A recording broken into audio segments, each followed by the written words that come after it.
भारत सरकारको skill development मन्त्रालयको पहल अनि आर्म्स इन्कर्पोरेसन जापानको सहयोगमा स्थानीय विद्यार्थीहरूको लागि टेक्निकल इन्टर्न ट्रेनिङ प्रोग्रामको आयोजना गरियो।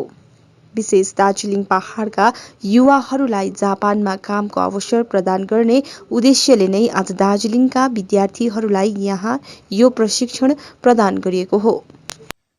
म जापान आएर चाहिँ अहिलेसम्म चाहिँ के फिल गरेँ भन्दाखेरि चाहिँ like while staying in Kalimpong only, like life is like not हुन्छ नि एउटा लाइफको रियल मिनिङ मैले बुझेको थिइनँ। And while I was earning also है इन कालिम्पोङमा बसेर मजाले अर्न गरिरहेको थिएँ, तर त्यो चाहिँ मेरो लागि इनफ थिएन। एन्ड लाइक लाइफलाई मैले कसरी एक्सप्लोर गर्नुपर्ने र मैले लाइफलाई कसरी चाहिँ अब लाइक फ्रुटफुल बनाउनु पर्ने वेमा चाहिँ मैले सोचेको थिइनँ। लाइक मेरो लाइफ सानो थियो। And while I come to Japan आएर चाहिँ मैले while I started earning and working with people, I started working with the people, त्यति बेला चाहिँ मलाई के महसुस भयो भन्दा चाहिँ what I feel भन्दाखेरि चाहिँ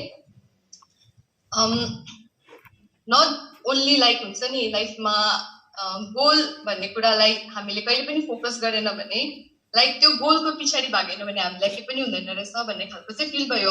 एन्ड त्यो सबै चाहिँ मलाई arms incorporation and obviously Veda school of arts language त्यहाँ आएर चाहिँ मैले सिकेँ।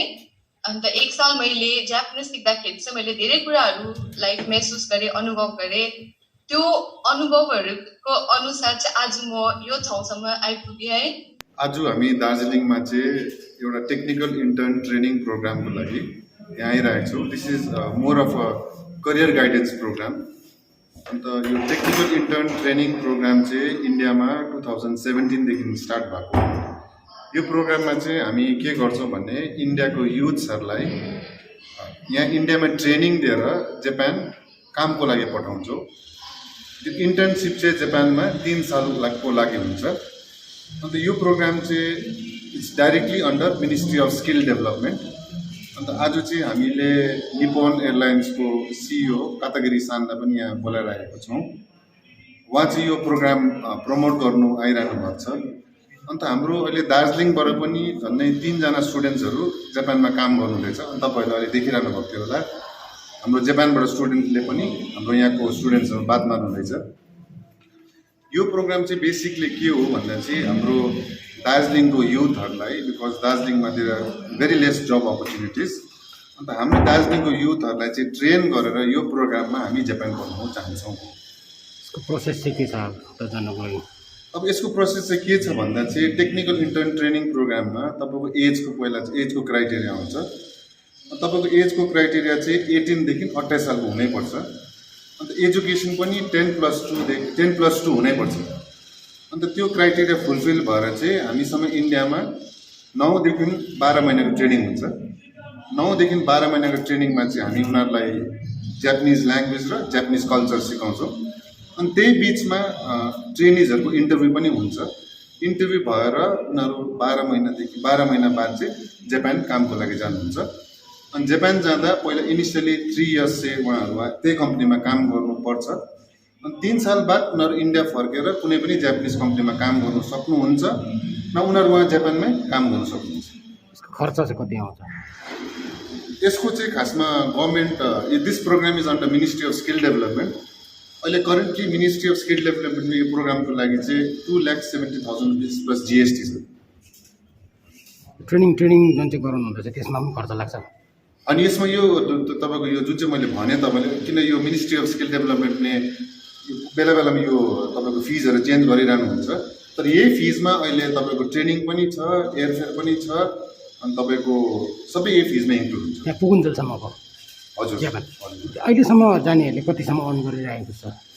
अहिले सुन्नु न, जापानमा salary range is between INR तपाईँ इन्डियन करेन्सी 1,50,000 लिएर 2 लाख रुपियाँ।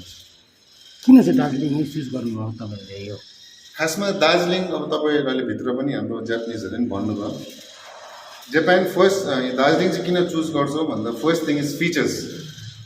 अन्त हाम्रो कल्चर र जापानको कल्चरमा अलिकति लट अफ सिमिल्यारिटिज। बिकज दार्जिलिङमा तपाईँले के देख्नुहुन्छ भने most of the people staying in Darjeeling are non vegetarians and जापानमा पनि तपाईँले त्यही भेट्नुहुन्छ होइन। फिचर्स अन्त हाम्रो हाम्रो I would not like to say Darjeeling only, India पनि कुरा गर्दा हामी एकदम हम्बल मान्छे हुन्छौँ क्या। जापान पनि हम्बल कन्ट्री हो। अन्त हाम्रो जुन चाहिँ दार्जिलिङबाट हाम्रो 3 जना ट्रेनिङ्सहरू जापान जानुभयो, अन्त हाम्रो जापानिजहरू पनि उहाँदेखि एकदम इम्प्रेस हुनुभयो क्या। यो जग्गा दार्जिलिङबाट 3 जनाले जापानमा यस्तो राम्रो काम गर्दैछ, त्यो हेरेर हामी चाहिँ दार्जिलिङबाट चाहिँ हामीलाई अझै टेक्निकल इन्टर्नसिपहरू चाहिन्छ भन्नु। कतिसम्म चाहिँ छ उहाँ, कतिसम्म कतिजनासम्म लाने हाम्रो भेकेन्सी भन्नुहुन्छ तपाईँले? खासमा चाहिँ अब तपाईँहरूले सुन्नु भएन, भियतनामबाट झन्डै 4 लाख टेक्निकल ट्रेनिङ्सहरू अहिले जापानमा काम गर्दैछन् होइन। इन्डियाबाट अहिले सबैजनाबाट हामी 212 जना ट्रेनिङ्सहरू खालि छ। हाम्रो टार्गेट चाहिँ इन्डियाबाट yearly we want to send सबैजना मिलेर, यसमा सेन्डिङ अर्गनाइजेसन भन्छ, there are around 32 sending organisation India right now. हामी त we want to talk in lakhs. हामी त 1 लाख 2 लाख इन्डियाबाट, ओभरअल इन्डिया, पुरै इन्डियाबाट टेक्निकल ट्रेनिङ्सहरू पठाउन चाहन्छौँ। नमस्कार, मेरा नाम गौरव मल्होत्रा है। आज आर्म्स इनकॉर्पोरेशन जो कि मेरी कंपनी है, हम लोगों ने दार्जिलिंग में TITP which is technical intern training program के बारे में सेमिनार कराए। सो TITP के द्वारा दार्जिलिंग के, कालिम्पोंग के, सिलीगुड़ी के यूथ, यंग जनरेशन जो है जापान में जाके कम से कम 3 साल, ज़्यादा से ज़्यादा 5, 7, 10 साल तक काम कर सके, इस प्रोग्राम के बारे में हमने यहाँ पे आज बताया है। धन्यवाद।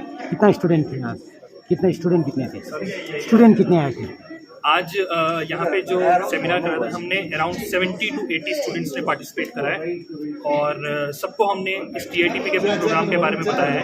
और स्टूडेंट्स की तरफ से जो क्वेश्चंस थे, हमने डायरेक्ट जो जापान में हमारे स्टूडेंट्स अभी काम कर रहे हैं उनके थ्रू आंसर्स कर रहे हैं। स्किल डेवलपमेंट के अंडर है गवर्नमेंट ऑफ इंडिया का? हाँ जी, ये मिनिस्ट्री ऑफ स्किल डेवलपमेंट के अंडर 2017 में MOU साइन हुआ था जापान और इंडिया के बीच में, जिसमें TITP technical intern training program का MOU साइन करा गया था। हाँ, इसका खर्चा कितना आएगा? इसमें जो खर्चा है हमारे पास हॉस्टल फैसिलिटी के साथ अगर मिला के बताऊँ तो लगभग 3 से 3.25 लाख तक का खर्चा है, जिसमें आपको हॉस्टल फैसिलिटी मिलेगी, उसके अलावा आपको ट्रेनिंग भी मिलेगी, प्लेसमेंट मिलेगी, वीज़ा का जितना डॉक्यूमेंटेशन होगा वो सब हमारे द्वारा करा जाएगा। अगर कोई फाइनेंशियली वीक होगा इसमें, सबके लिए क्या है? हाँ, जैसे कि जो बच्चे फाइनेंशियली वीक हैं या फिर जो पूरा पैसा नहीं देना चाहते एक बार में या फिर इंस्टॉलमेंट्स में भी, उनके लिए हमारे पास लोन फैसिलिटी अवेलेबल है। यहाँ के लोकल बैंक्स से हमारे पास लोन फैसिलिटी अवेलेबल है।